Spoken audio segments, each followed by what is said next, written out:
ચાલો તો કાંઈ ડગું મગું ચાલો એ છાયો છે મારા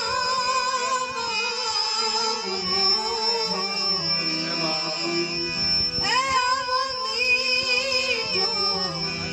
છાયો છે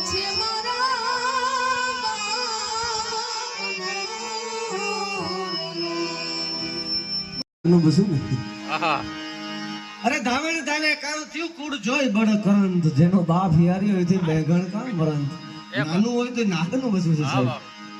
બોલવા કરતા બકવાતાણી મને બહુ લાગે બી જાજા કરતા થોડું બોલાય પણ ઠાવકું બોલાય ઠીક કેટલું બોલાય એના કરતા કેવું બોલાય ને એની પાછી નોંધ લેવાય ચાહે કેટલું ખાધું એના કરતા કેટલું પસાયું એની નોંધ લેવાય કેટલું જીવાય એના કરતા કેવું જીવાય ને જીવાય ભાઈ એની પાછી નોંધ લેવાય આ બધી નોંધો છે સાહેબ સમરબંધીની સડેલી કોકની પાયેથી પડે પણ 90 વર્ષે નડે આઈ બાપની ખોટું બાલી આઈ તો સમરબંધીની સડેલી કોકની પાયેથી પડે મા બાપ છે સાહેબ એની સેવા જે કરી લે ને એની કોઈ તીર્થધામ જાવું ન પડે ઘરના આપણે જો મા બાપ હોય ઈ જો સેવા ભૂલી જાય તો પછી પૂરું થયું સાહેબ એથી વિશેષ નથી કઈ એવું એક જાજરમાન જીવન આ ખોરડાથી મોઢવાડિયા પરિવારમાંથી એક વડીલ જ્યાં વિદાય થઈ હોય એ દેવાની રીતે આ બધા એક પરિવારના નાતે સાહેબ મળ્યા છે જીવાભાઈ તો કલાકો ને કલાકો બોલી શકે વિનાશાર્થે અમે તો થોડું ઘણું કરતા હોય અમન મુનાભાઈ તો પણ વિનાશાર્થે જીવાભાઈ જે ગામની સેવા આપી એને બધાય નોંધ લીધી કેટલા માણસો આવ્યા કેટલા વાગે આ બધી નોંધ લેવાય છે સાહેબ આજ તો 4 માણસ કાન દેવાય નથી મળતા અમુક ને સાહેબ આ વાડીમાં છે વિસ્તારમાં છે છતાંય બધા આવે તો જીવાભાઈનો ભાઈનો કઈક નાતો હોય એ નાતાના હિસાબે સંબંધના હિસાબે ને આવવું પડતું હોય સાહેબ પણ વાત ઈ કરતો હતો સાહેબ કે સોનું પિત્તર બે બાજુ પડે ને પિત્તરે હોનાને કીધું કે તારા મને ભેળવી ને તારો વજન વધી જાય હું મારું વજન વધી ના નહીં પણ મારું વલું ઘટી જાય તે ભલે હું થોડું છે નાનું છે વજન વધારવા કોઈ વલા ન ઘટાડાય મારે અસ્મિતા ન ગુમાવું રાજા ને કવિ બે રસ્તા વહેલા જાય ભમરો રાખમાં રોટતો હતો રાજાએ કવિને કીધું કવિ આ તો ભમરો કહેવાય બધું કર કહેવાય નાહી બાગ નાહી બગીચા નાહી એતબેર નાહી કાહુ કસંગ તો કલિયા છોડકર ક્યું બબૂત લગાવતન અહીં તો કોઈ બાગ નથી બગીચો નથી ફૂલ નથી એટલે સતાય ભમરો કા રાખમાં રોટે ભમરાએ કવિ કીધું કવિ અહીં હતી કેદકી જલ ગઈ સંગ કુસંગ પ્રીત નિભાવત કારણ મેં તો બબૂત લગાવતન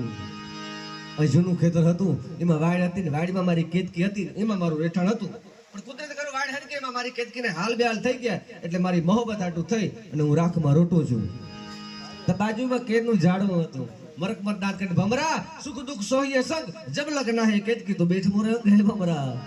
તારી કેદકી નો તો કઈ નહીં તો મારી ઉપર આવીને બે જા તારી કેદકી કોરે તાર તો જાતો રહેજે તાર ભમરો એટલો બોલ્યો મેં ભમરા બોલો તાનકા કેર કબો ન ખાવ જબ લગ્ન હે મેરી કેદકી મેં ઝુર ઝુર કે મર જાઉં હું જાતનો ભમરો છું કદા મારી કેદકી ન હોય તો કઈ નહીં કેર ઉપર બેહી ન ગુમાતી થાય નહીં મારે રસકતા ન ગુમાવું તારો કવિએ કીધું ભમરા જબ જલ ગઈ કેદકી મધુકર જલાના સંગ પ્રીત લજાવત કારણ ક્યું બબૂત લગાવત ગઈ ભમરા કેદકી હળીથી ઠેકડો મારી જાવ તો હું મારી મેળે રાડું રાખો મારી કેદકી મારી કેદકી બહુ સરસ તેરી ભમરાએ જવાબ દીધેલો કે જબ જલ ગઈ કેદકી મધુકર હતા ને સંગ આ કેદકી તો હાજર નતો અમે એટલું હાંભળ્યું એકર ગટકો હાજરો જોતર ગંગામાં જાય માનવિયા કુડની માય કોઈ દી ભૂત ન હરજે ભગીરથી મને એકટકો ગંગાજીમાં પડી જાય 72 પેઢી સુધી કોઈ દી ભૂત ન થાય એટલે મેં નક્કી કર્યું મારી કેદકીની રાખમાં રોટી હાડને સામ પાકમાં ભરી અને જટ જાઉં ગંગાજી ઠેકડો મારી જાઉં મારો મોક્ષ થઈ જાય ને હારે હારે મારી કેદકીનો મોક્ષ થઈ જાય એક બેનું દીકરીઓ બેઠી લે એક પ્રસંગ લઈ અને પછી ફરી વખત મુનાભાઈ રજૂ કરીશ સાંભળ સૈયર રસિક રીતની વાત જો આજ હવે આજ રાજ ડીઠા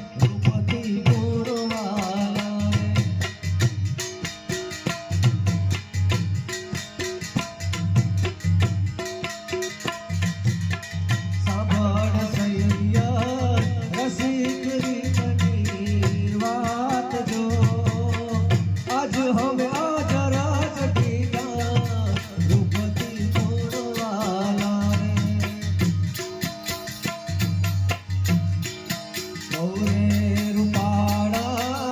કેહુડા કેરા ફૂલ જો બવરે રૂપાળા કેહુડા કેરા ફૂલ જો ડોલાવીએ મન મોયા રૂપથી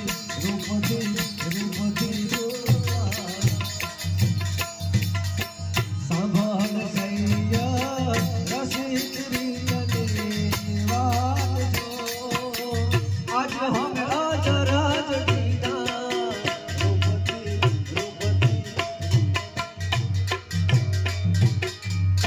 સાંભળ સૈયા રસિક રીતની વાત આજ હમે અજરાજ દીઠા આય સાહેબ રૂપથી બોલવાલા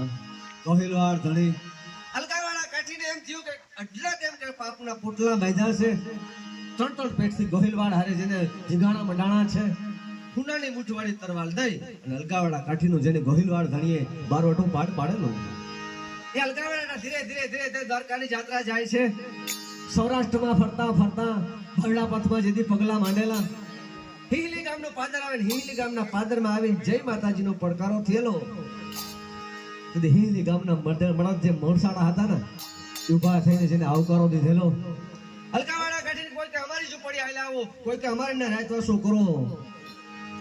તેથી વૃદ્ધ બેઠા હતા એને કીધું ભાઈ તમારે રાતવાસુ તો સત્સંગ ભજન થતા હોય ન્યા કરવો હોય ને તો અમારા ગામમાં મોરું મોઢો મેર છે કાલા કપાળનો વેપારી છે બાર ગામ ગયેલો છે 10 વર્ષનો દીકરોનો રામલો છે રમે છે અલકાવાળા કાઠીને એમ કે ઘોડાની વાઘ પકડી અને 10 વર્ષનો દીકરો રામલો છે એ પોતાને ઘેર મહેમાનને લઈ જાય બાકી બેરિયાણ ધીંગી ઘરાની મોટી બેરાણી એ મેકે બેરાણી છે એ અલકાવાળા કાઠીની મહેમાનગતિ કરેલી આહેરો આપેલો હરે ભજન સત્સંગ થયેલા ખબર પડ્યું અલકાવાળા કાઠીને એમ થયું કે મારે વિવેક પૂરતું આ રામલાના હાથમાં કંઈક મૂકવું જોઈએ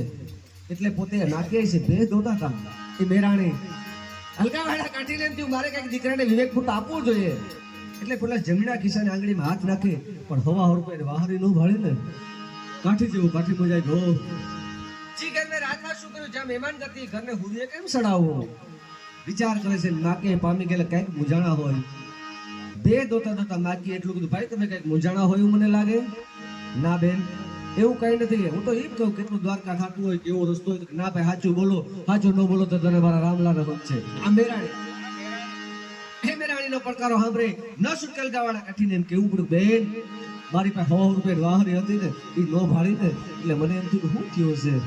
ચિંતા ન કરો ભાઈ વાહરી મેં લીધી છે બાકી મુરુ મોઢાના ઘરના કોણ ના પાડે એ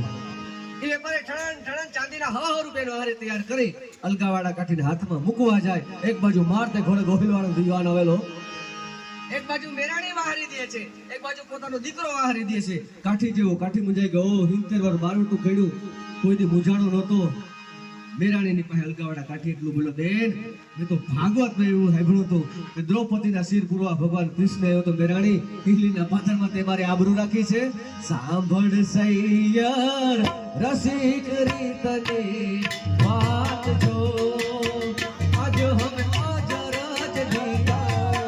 રૂપથી ગુરુવાલા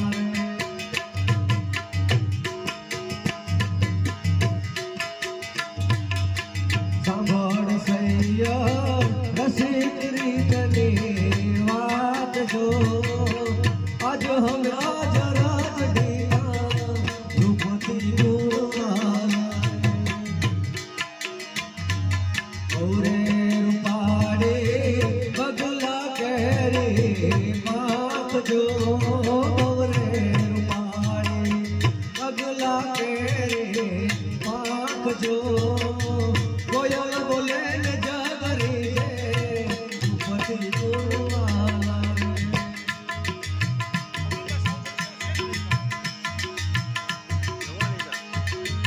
સાંભળ સૈયર રસિક રીતની વાત જો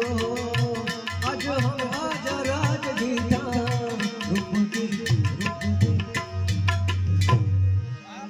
સાંભળ સૈયર રસિક રીતની વાત અજરાજ દીધા રૂપથી ગુણવાલા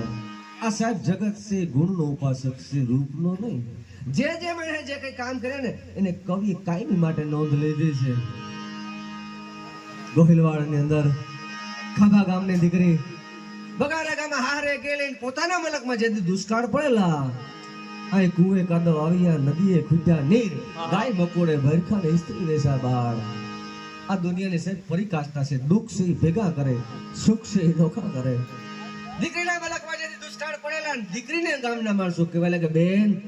તારા બાપના મલકમાં અઢળક વરસાદ થયો કઈક વરણ નિભાવ પૂરતું જાવ ને લઈ આવો ને દીકરીને ખબર હતી કે મારા બાપનું મોટું ગામતરું છે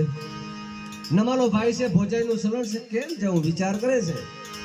પણ માણસોએ બહુ કીધું ને તેથી દીકરીએ પોતાના મલક બાજુ ડગલા મૂક્યા પણ નાના નાના ટાયા ઊંડી ઊંડી ગારી એ છોકરાઓને બગાડતી જાય હાલો મામાના મલકમાં જઈએ મામો કાડું લઈને મૂકી જાય આયરની દીકરી છે બગોરા બાજુ ડગલા મૂક્યા ગામના પાદરમાં આવે પોતાની ભોજાઈ જોઈએ કે નણંદબા આવે છે એના મલકમાં કઈક દુષ્કાળ છે કઈક આપવું જોઈએ માથે પાણીની હેલ લઈ અને હામી હાલી નીકળી નમાલો ભાઈ છે એ પાછળ નવેરા વયો ગયો ભાઈ છે બેનને જોયા પછી નવેરામાં વયો ગયો બેનને એમ થયું કે મારા ભાઈના પગરખા બારા છે ભાઈ અહીંયા નથી મને આહેરો નહીં મળે હો બેન પામી ગઈ હતી દીકરી છે ઘડી બગડી બેહી અને પોતાના મલક બાજુ ડગલા મીંડા જય સીતારામ કરીને નીકળે છે ગામના પાદરમાં છે બેન આંખના આહુડા ખેતી જાય કે મારા બાપના ખૂબ સાણવાહિંદા કર્યા મને આહેરો ન મળ્યો દીકરી રુદન કરતી જાય ને હાલી જાય છે હામી નજર કરી જોગડો મેઘવાર હરીજને હાલ્યો આવ્યો જોગડો મેઘવાર જોઈ ગયો મહારાજ ગામની દીકરી દુભાઈને જાય જોગડા મેઘવારને જોયા પછી દીકરી છે ઓઢણાને સેડે આંખના આહુડા લૂંટ નાખ્યા જોગડો મેઘવાર પાસે આવીને માથે હાથ દઈને કીધું બેન તું દુભામાં હું તને પામી ગયો તું મારાથી દુભાઈ જતી હોય દીકરી હે તો હા ભાઈ મને આહીરો નો મળ્યો મને આવકારો નો મળ્યો મારા મલકમાં માથું ઓરસે હવે હું મારા હાહરિયામાં કેમ જાઉં કઈક અપેક્ષા લઈને આવી હતી માથે હાથ દઈ જોગડો મેઘવાર એ દીકરીને પોતાને ઘેર લઈ ગયો હતો ઓગટ નાખી દીધી જુવાર નાખી દીધી અને માથે સાર નાખીને કીધે બેટા ફૂઈને મૂકીએ જોગડા મેઘવારનો દીકરો ગાડું લઈ અને દીકરીને મૂકવા જાય સાહેબ વાત પૂરી ન થતી બળદ બાંધી હાથમાં રાય લઈને લ્યો ફૂઈ સીતારામ બેટા બળદ તો કે હું જોગડા મેઘવાનો દીકરો છું મારો બાપ દે તો હું ન દઈ હતો સાહેબ 30 દિવસના વાણા વાયા હતા બાઈ ગાડ લીધતી હતી ને ત્યાં મેલાઈ આવીને કીધું બેન તારો હોગો ભાઈ કીધું દીધું ભાઈ સંસાર છે મૃત્યુ બધાય ઉપર હોય એક દી જાવું નક્કી વાત છે એથી કોઈ પોર નથી હાથ ધોઈ નાખ્યા કેરીની બાઈઓ આવી મોટા સેડા વારવી હતા વાત પૂરી થઈ સાહેબ પછી 7 દિવસના વાણા વાયા બાઈ છે ભેંસ દોતી હતી અને મેલાઈ આવીને કીધું બેન તારો ભાઈ છોકરો મેઘવાર ગુજરી ગયો તેથી દૂધના દોણાનો ઘા કરીને આયર દીકરી એટલું બોલે હતી તમે વણકર અમે વણ્યા અહીં નાતે નેડો નહીં તવણ તારા ગુણ ને રો ગમાર તારી જાતનો પૂછો જોગડા સાંભળ સૈયર રસિક રીતને વાત જો આજ હવે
સાહિત્યની વાતો થઈ શકે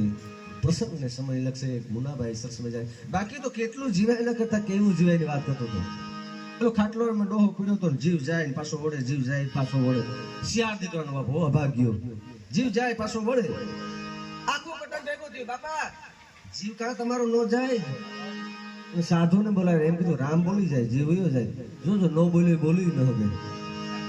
ધૂનમાં બેઠો ન હોય કેમ બોલે બાપા રામ બોલો તો કે નહીં બાપા રામ બોલો તો કે નહીં એમાં કોઈ ડાયો માણસ કે કામ કરો સાધુના ઘરમાં રામ પાત્ર છે એ હામું રાખો રામ બોલે જીવ વયો જાય સાધુનો ઘર ઠઠો ગયો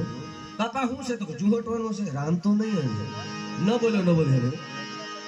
આપણો હાથી છે એનું નામ રામલું છે એને વાડીએ તેડી આવો 2 જણા ગયા મોટરસાઇકલ લઈને એ રામલાલ વૈષ્ણવ બોલાવીને બાપા હામું કરીને બાપા કોણ છે તો ભકનો છે રામ નહીં નર બલી ગયો. એક કામ કરો, અને ખાટલો ઉપાડી અને શોકમાં લઈ જાઓ, ઠાકરના મંદિર સામે રાખો. રામ બોલે જીવ ઉયો જાય.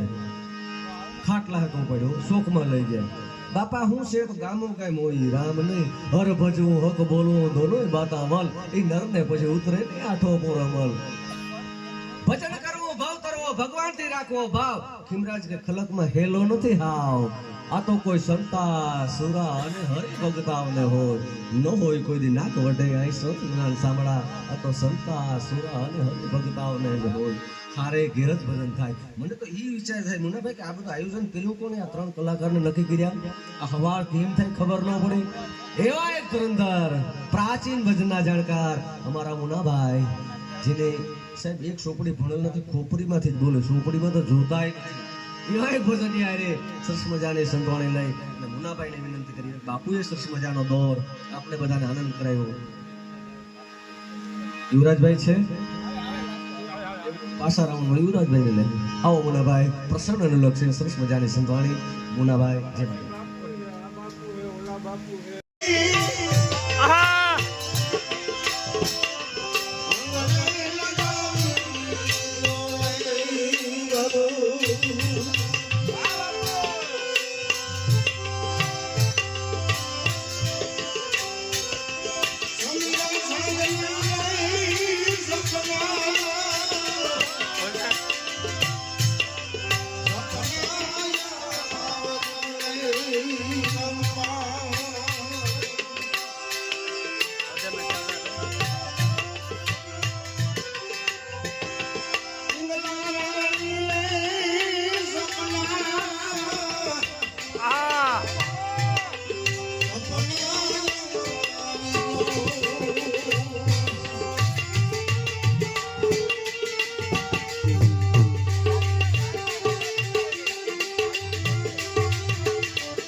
ઈ અસીલ દલીલનો માળો છે.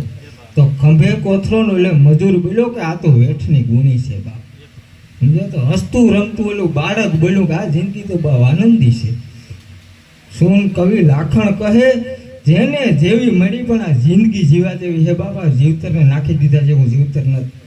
આપણે જે રીતે આપણે કોઈને નથી કહેતા, પણ આપણે જે અમુક વ્યસનોથી કે અમુક રમતોથી કે આ તે કે જે આપણા જીવતરને ટૂંકાવીએ ક્યારેક પણ મામા શબ્દ લ્યો તમે કે આપણે વિરામ લઈએ. જાય આ દુનિયાની રીતને જુઓ, સમજી ન હોય. આની એક બે વાત કરવી, મામ ભાણેજની જોડી જમાવીએ થોડીક વાર ખાલી, કિરીટભાઈ મને ખાઈ ગયે એ માટે. કારણ કે મામા ભાણેજ, મામા એટલે માં જેવું માન. પણ જ્યાં મળ્યા છે આપણે કહેવાય ને બાપનો બાપ એટલે મોટો બાપ. એના માટે કેવું તો એક કડી કહી શકીએ કે આપણી જેના પ્રભુ જીવતા હંસ હાલો ને હાલા જઈએ,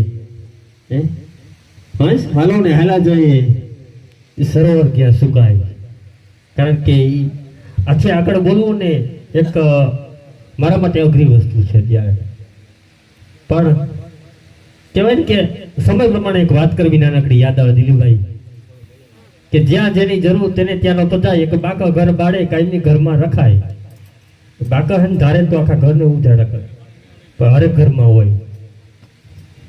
કાગડા કોઈની કારહે આવે નહીં, ચકલા છુથાઈ જાય. આ દુનિયાની રીતને જુઓ, સમજી નો હગાય. આનો એક પ્રસંગ યાદ આવ્યો પણ કે માનસરોવરના કાંઠે કહેવાય કે હંસ ને હંસલી વિહાર કરવા આવ્યા ફરવા માટે. કાગડાએ આવીને હંસલીનું બાવડું પકડ્યું. હંસ કે મૂકી દે કાગડા, મારી હંસલી છે. તો કે કોણ? આ તો મારી કાગડી છે. એ જમાનાની માલિકમાં કહેવાય હંસે પંચ ભેરો કર્યો. ગામના 5 વડીલ ભેરા થતા ને 5 ભેગા કરી 5 ભેરો કરીને કીધું કે આ કાગડાએ મારી હંસલીને કાગડી બનાવી, આને મારે ન્યાય જોઈએ. 5 ભેગો થયો, 2-5 જણા મારા જેવા હોય ને એ કે આપણે રેવું કાયમ કાગડા પહેરું. હંસ તો પરદેશી હે, કાલ સવારે ઉઠીને ગયો જાય. એટલે પંચે સુકાદો આપ્યો તો છે ધોરી પર કાગડી છે. કહેવાય છે કે હંસ ઉપર દુઃખના ડુંગર તૂટ્યા. હંસે એ માનાની માલિકમાં કોર્ટની અંદર મેટર મોકલી. જે દિવસે કોર્ટની મેટર હતી એના આગલા દિવસે કાગડો જજના ઘરે પહોંચીને બારી જઈને આમ ટક ટક કર્યું. જજ સાહેબ કે કોણ છે? તો કે હું પિતૃનો પ્રતિનિધિ, અડધો પાત્ર હું મારા બાપનો. કેના માવતર કાં હોય મને બધી ખબર હોય, જય ગોગરો ઠેકો પાણી જેવો. કે મારા માવતર તો રોજ મળું. તો કે માવતર દેખાડ મને મારા. એમ ન દેખાડ તો આવતીકાલે કોર્ટની અંદર કે મારી મેટર છે, મેં હંસલીને કાગડી બનાવી. તમે જો હંસલીને કાગડી બનાવો ને તો દેખાડો. બીજા દિવસે કહેવાય છે કે તમામ દલીલ સાંભળી જજે માવતર જોવાની લાલસામાં કહી દીધું હતું કે છે ધોરી પર કાગડી છે. કહેવાય છે કે હંસનાથી હતાશ થઈને હાલી નીકળ્યો ત્યારે કાગડો હંસલીને લઈને હાલતો છે. જજ પર કહે કાગડા ઉભો રહે, મને મારા માવતર દેખાતે કાલે આવો જજ સાહેબ. આ કાગડા કોઈ દી કારહે આવે ને ચકલા છૂટાઈ જાય. દુનિયાની રીતને સમજી ન હોય એની નાનકડી વાત. આગળ કાગડો પાછળ જત, આગળ કાગડો પાછળ જત ગામ સેવાડે ગયા. ત્યાં ગટર હતી ને જજ સાહેબ અહીંયા આવ્યા વાંકાવરો 2 જીવડા ખદ બધે કે એક તમારી મન બીજો તારો બાપ કે હું જજ ને મારા માવતર અહીંયા ભલામણો તો કે આ જજ સાહેબ હંસની હોય, કાગડાની કોઈ દી હોય નહીં. આવા ખોટા ચુકાદા આપે ને એના માવતર આવીને ભલામણ બીજે ક્યાં હોય. એટલે કીધું કે કાગડા કોઈ દી કારહે આવે નહીં, ચકલા છૂટાઈ જાય. આ દુનિયાની રીતને જુઓ, સમજી ન હકાય. હવે આપણે દિલીપભાઈ થોડીક વાર સાંભળીએ. કામ દાદા કાગોલિયાન કામ દાદા કપૂત હકડી મેળ ભરીને મને હકડો ભલો આ સપૂત આ બધાયમાં ફેરે પાછો. એક ભાણેજનો છોકરો હોય, મામા ભાણેજના નાતા હોય, એક સાધુનું સંતાન છે, પણ પહેલેથી અમારે દોસ્તારો જેવા સંબંધ હોય. જેથી આગળ વાત કરીએ તો અમારે અશ્વિન બાપુ, રમેશ બાપુ, દિલીપદાસ બાપુ થી માંડી અને શિલ્પીકાર તબલસી આપણા કિરીટભાઈ એક મહાન શિલ્પીકાર છે, જેની શિલ્પ કલાની કદર થાય છે. આખા દેશમાં જેની મૂર્તિ જાતી હોય એવા શિલ્પીકાર કિરીટભાઈ કે જે 8 વર્ષ સુધી અમે બે ભેગા ભણ્યા, 8 ધોરણ સુધી, અને અમે પણ નાનપણથી દોસ્તારનો નાતો હોય. અમારે અમુ બાપુ હોય કે અને રાતે 2 વાગે ઉઠી અને જો આવતા હોય તો એને પણ એકવાર જોરદાર તાળીથી વધાવો બેંજા વાદો. અને ગાયક કલાકાર પણ છે, બહુ સુંદર મજાનું ગાયક કલાકાર તરીકે ભજન અને લોકગીત આવું બધું અને બહુ જોરદાર સારું કામ છે. અને પધારેલા તમામે તમામ જે આવા વાવણીના સમયે જે સમય કાઢીને આવ્યા હોય, વાવણી અધૂરી મૂકીને આવ્યા હોય, કે બધા કોઈને ઉતામળ હોય તો હાજરી પુરાવી, ઘણા બધા ભાગી પણ ગયા હોય, પણ વાવણી મૂકીને જે આવ્યા છે તમામે તમામનો આભાર આપણે વ્યક્ત કરીએ છીએ. અહીં પધારેલા તમામ એમ કહેવાય છે કે બધાને ભાઈ જેવો નાતો હોય, આખું આદિત્યાનું ગામ હોય કે આજુબાજુના વિસ્તારના હોય, વાડી વિસ્તાર હોય કે કોળી સમાજથી માંડી, બાવા સમાજથી માંડી, પટેલ સમાજ હોય કે મેઘ સમાજ તો આપણો એક કુટુંબ જ કહેવાય, ભાઈ કુટુંબ. પણ જે અન્ય સમાજના આવ્યા હોય અને અમારા ગૌશાળાના પણ સેવકો આવ્યા છે, રાતે 1 વાગે પીગ્યા કે ભાઈ અમે પડીને અટાણે માન પીગ્યા, એ મગોટું સાર ઢાંકતા હતા પણ તોય પીગ્યા, એનો પણ અમે આભાર માનીએ છીએ. એ પધારેલા તમામે તમામ હવ દાયરાનો ભાવથી આભાર વ્યક્ત કરીએ છીએ. અમારા મોહનભાઈ હોય, હેલ્પર છે, વાયરમેન છે, પણ એ પણ સાઉન્ડ લઈ અને પૂગી આવ્યા ટાણે, એનો પણ આભાર. અને મુન્નાભાઈએ તો બહુ સારી શરૂઆત ગણપતિની કરી અને બધો દાયરો સારામાં સારો જામ્યો. તો અને બાપુ એક ભજન બોલીએ પછી યુવરાજને બોલવાનું છે, પણ હવે બાપુને ઉતામળ છે તો બાપુનું પણ સાંભળી લઈએ અને આપણે પછી યુવરાજને તો સાંભળવાનું જ છે, એની તો મોજ આખી કરવાની જ છે. તો આ તબક્કે વધુ ન બોલતા સૌનો મોઢવાડિયા પરિવાર વતી દિલથી અને ભાવથી આભાર માનીએ છીએ. બોલ શ્રી રામદેવજી મહારાજ કી જય.